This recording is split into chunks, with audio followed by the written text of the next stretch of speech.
আমাদের আমাদের তরুণ প্রজন্মের এই আন্দোলনের এটা নিয়ে যে আলোচনাটা হচ্ছে সেটা নিশ্চয়ই একটা একাডেমিক দিক আছে, সেটা একাডেমিশিয়ানরা আলোচনা করবেন, আইনজ্ঞরা আলোচনা করবেন, কিন্তু সবচেয়ে গুরুত্বপূর্ণ যেটা সেটা হচ্ছে এটার আবেগের দিকটাকে অনুধাবন করা।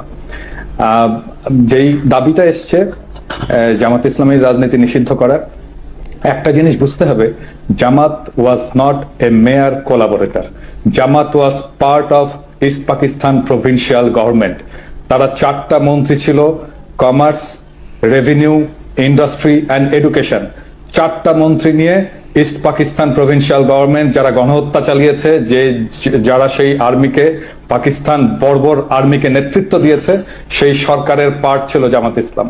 সো সেই গণহত্যার, মুক্তিযুদ্ধের সময়ের গণহত্যার সমস্ত অপরাধের নৈতিক এবং বাহ্যিক ব্যবহারিক দায়িত্ব এই সংগঠনটাকে নিতেই হবে, এবং এটাই আজকে বাংলাদেশের তরুণ প্রজন্মের দাবি।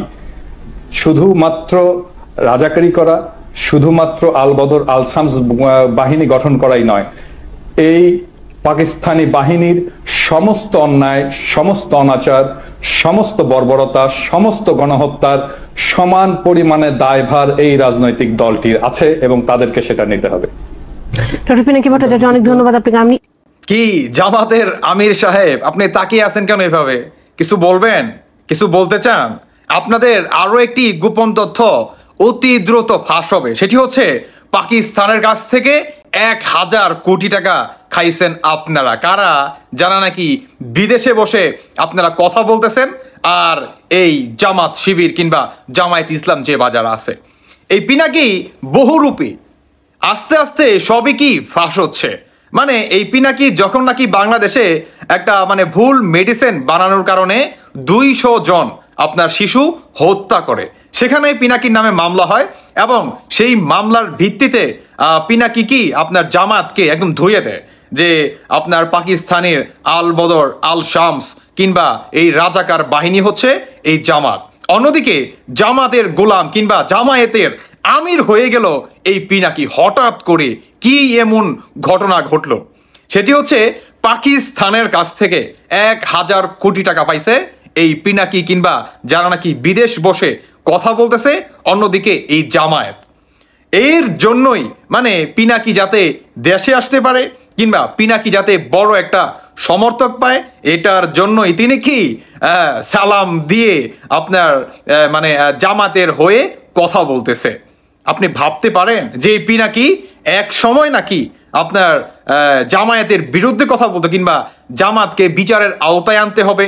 বাংলাদেশের আপনার 1971 সালে যেভাবে রাজাকারদের কাঁধে কাঁধ মিলিয়ে আমাদের বাংলাদেশের মা বোনদের ইজ্জতের উপরে হামলা করছে কিংবা আমাদের বাংলাদেশের লাখো লাখো মা বোনদের ইজ্জত কেড়ে নিয়েছে কিংবা আপনার হাজার হাজার টকবগে যুবকদের হত্যা করছে এই রাজাকারদের সাথে কাঁধ মিলিয়ে, সেটার কি আপনার পিনাকি কিন্তু স্পষ্টভাবে কিন্তু এটার জন্য কিন্তু বিচার চায়। উল্টো দিকে পিনাকি হঠাৎ করে কেন পাল্টে গেলেন?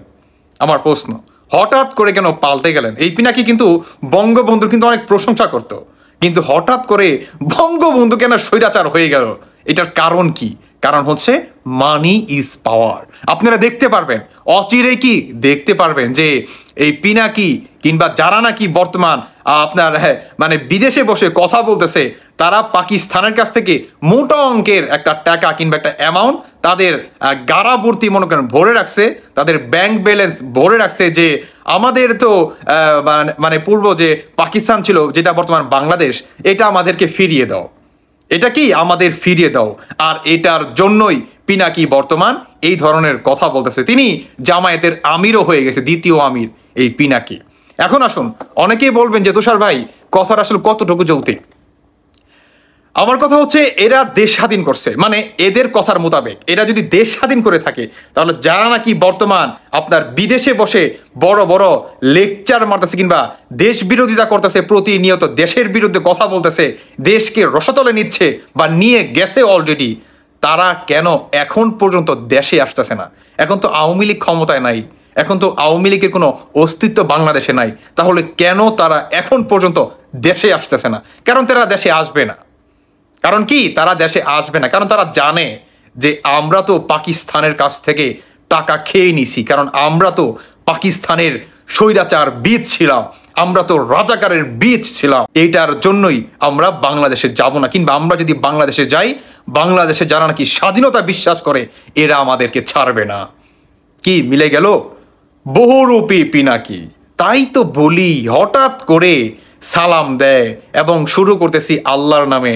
ভাই, হঠাৎ করে তিনি কি মুসলমান হয়ে গেল নাকি? হ্যাঁ, আর সকল মুসলমানরাও হঠাৎ করে মাশাআল্লাহ, সুবহান আল্লাহ, আলহামদুলিল্লাহ একের পর এক বাহবা দিচ্ছে, শাবাশি দিচ্ছে।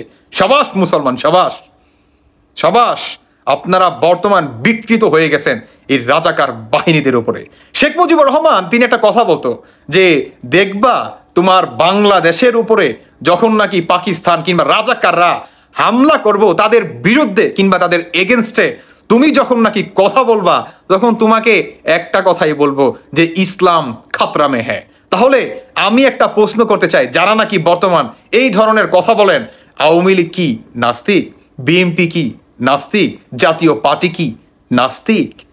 হ্যাঁ, নাস্তিক মানে যদি কেউ জামায়াত না করে, যদি কেউ আপনার শিবির না করে, যদি কেউ হিজবুত তাহরির দল না করে, যদি কেউ আপনার মানে ইসলামিক যে দলগুলো আছে যারা নাকি বর্তমান আপনার প্রকৃত ইসলাম জিনিসটা তাদের দলের ভিতরে নাই, তারা ইসলামকে নাম ফুটিয়ে কিংবা ইসলামের ব্যানারটা তারা সামনে রেখে তাদের পিছনে যে আপনার মানে কি শয়তানি আছে, এটা তারা কি ইসলামকে বিকৃত করে খাচ্ছে মানুষদের কাছে।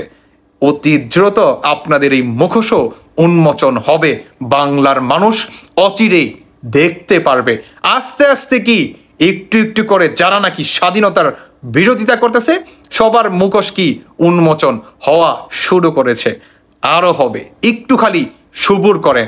এই পিনাকি কিংবা জামায়াতের আমির কিংবা এই জামাত শিবির যে বা যারা নাকি বর্তমান পাকিস্তানি বীজ আছে, তারা প্রতিনিয়ত বাংলাদেশের এই দেশের ভিতরে যারা নাকি অরাজকতা সৃষ্টি চালাচ্ছে কিংবা দেশের ভিতরে থেকে এই বাংলাদেশটাকে যারা নাকি অস্থিতিশীল করার প্রতিনিয়ত পায়তারা কিংবা চেষ্টা চালাচ্ছে, তাদেরকে আমরা কখনোই সফল হতে দেব না। কারণ এরা হচ্ছে স্বাধীনতা বিরোধী। কারণ এরা পাকিস্তানকে কথা দিয়েছে যে আমরা বাংলাদেশকে পুনরায় পূর্ব পাকিস্তানের হাতে তুলে দিব কিংবা পাকিস্তান বাংলাদেশকে পুনরায় শাসন করবে। এটার জন্যই এই যারা নাকি দেশ বিরোধী, যারা নাকি বাংলাদেশে বাহির থেকে প্রতিনিয়ত কথা বলতেছে, তারা এটাই চায় যে দেশটাকে পূর্ব পাকিস্তান বানাতে। কি মিলে গেল? পিনাকি হচ্ছে বহুরূপী পিনাকি। দেখলেন তো তিনি এমন পিনিক করে রে ভাই, তিনি পিনিকের চোটে কিংবা পিনিকের চুদনে মুখটা খারাপ হয়। সরি গাইস, এটার জন্যই তিনি বর্তমান এই ধরনের বহুরূপী রূপ নিচ্ছে। আস্তে আস্তে সবই কি বের হবে, আস্তে আস্তে সবই বের হবে। বর্তমান এই পিনাকি কিংবা বিদেশ থেকে যারা নাকি বড় বড় লেকচার মারতেছে, তারা ধানমন্ডি 32 নাম্বার যখন নাকি ভেঙে গড়িয়ে দিল কিংবা আরো ভাষা আন্দোলনে যে ভুবন ছিল সেটাও তারা ভাঙে কিংবা ভেঙে গড়িয়ে দিছে। কিন্তু হঠাৎ করে তিনি লাইভে এসে কিংবা একটা বার্তা দেন যে কখন কোথায় থামতে হবে এটাও জানা জরুরি, না হলে বৈদেশিক একটা চাপ আসতে পারে। কেন ভয় পেয়ে গেলেন নাকি? ভয় পেয়ে গেলেন?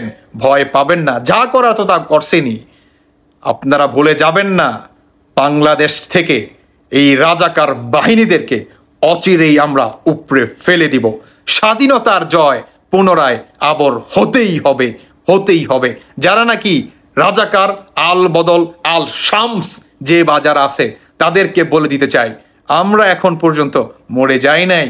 দর্শক বন্ধুরা, আমি সর্বশেষ একটা কথাই আপনাদের উদ্দেশ্যে বলতে চাই, যারা নাকি আমাদের বাংলাদেশটাকে অস্থিতিশীল করার চেষ্টা করতেছে বিদেশে বসে প্রতিনিয়ত, যারা নাকি আমাদের বাংলাদেশের স্বাধীনতার উপরে আক্রমণ করছে, যারা নাকি বঙ্গবন্ধুর ধানমন্ডির সেই ঐতিহাসিক বাড়ির উপরে যারা নাকি আক্রমণ করছে, যারা নাকি বঙ্গবন্ধুকে অবমাননা করছে, যারা নাকি ৭১কে বিরোধিতা করতেছে, যারা নাকি ৭২-এর সংবিধানকে উল্টে ফেলতে চায়, তাদেরকে আমরা অচিরেই বাংলার মাটি থেকে উপড়ে ফেলে দেব। কিংবা যে বা যারা নাকি পাকিস্তানের কাছ থেকে টাকা খেয়ে বাংলাদেশের বিরুদ্ধে পায়তারা কিংবা এভাবেই অস্থিতিশীল করার চেষ্টা চালাচ্ছে, যারা নাকি প্রতিনিয়ত পাকিস্তানের এই বীজ কিংবা পাকিস্তানের এই স্বৈরাচার দালালরা যারা নাকি প্রতিনিয়ত পাকিস্তানের কাছ থেকে টাকা খেয়ে এই বাংলাদেশটাকে পুনরায় পূর্ব পাকিস্তান করার চেষ্টা চালাচ্ছে, তাদেরকে আমরা বলে দিতে চাই, আমরা যারা নাকি স্বাধীনতায় বিশ্বাস করি,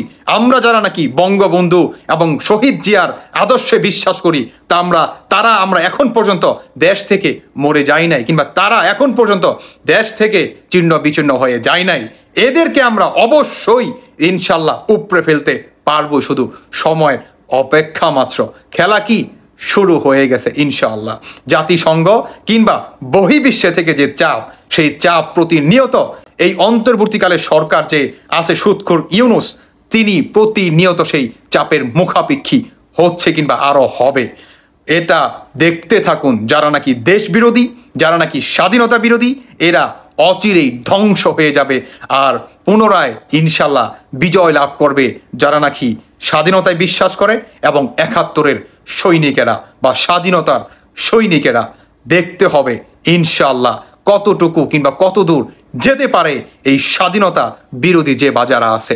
দর্শক বন্ধুরা, বাকিটা আপনাদের ব্যক্তিগত মতামত অবশ্যই জানিয়ে যাবেন। এবং আরও একটি কথা, সেটি হচ্ছে যাদের কাছে যতটুকু তথ্য আছে তারা অবশ্যই আপনারা আমাকে সেই তথ্যগুলো পাঠানোর চেষ্টা করবেন। আমি আপনাদেরকে বিশেষভাবে রিকোয়েস্ট করে বলতেছি, যার কাছে যতটুকু তথ্য আছে আমাকে পাঠাতে থাকেন। ইনশাল্লাহ খেলা শুরু হয়ে গেছে, কিংবা অ্যাকশন আমাদের শুরু হয়ে গেছে। যারা নাকি স্বাধীনতা বিরোধী, যারা নাকি বঙ্গবন্ধু বিরোধী, যারা নাকি শহীদ জিয়ার বিরোধী, ইনশাল্লাহ বিজয় আমাদের সুনিশ্চিত আসবেই আসবে। ভালো থাকবেন সবাই। আল্লাহ হাফেজ। আসসালামু আলাইকুম।